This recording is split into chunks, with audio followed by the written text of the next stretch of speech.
একটা ব্যক্তি সে বুঝতে পারে সে পাপ করলে ভালো থাকতে পারে না, সে চায় সে আর পাপ করবে না, সে চায় আল্লাহর পথে যেতে, সে চায় 5 ওয়াক্ত নামাজ পড়তে, সে চায় ভালো মানুষের মতো থাকতে, সে একটু শান্তি চায়, সে তার অগোছালো জীবন থেকে বের হতে চায়, সে যে পাপ করে এই সবকিছু বাদ দিতে চায়।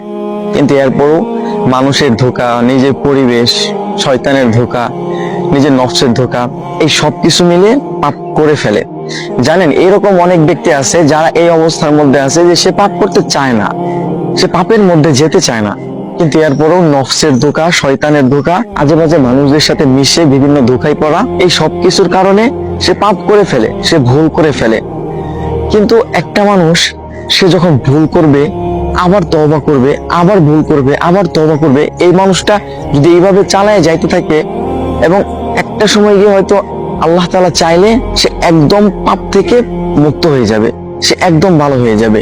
একটা সময় সে একদম পাপ ছেড়ে দিবে। একটা মানুষ সে পাপ করতেছে, কিন্তু সে যে পাপ করতেছে এটা সে ভাবতেছে না, এটা ভুলটাকে সে ভুল মনে করতেছে না, পাপটাকে সে পাপ মনে করতেছে না।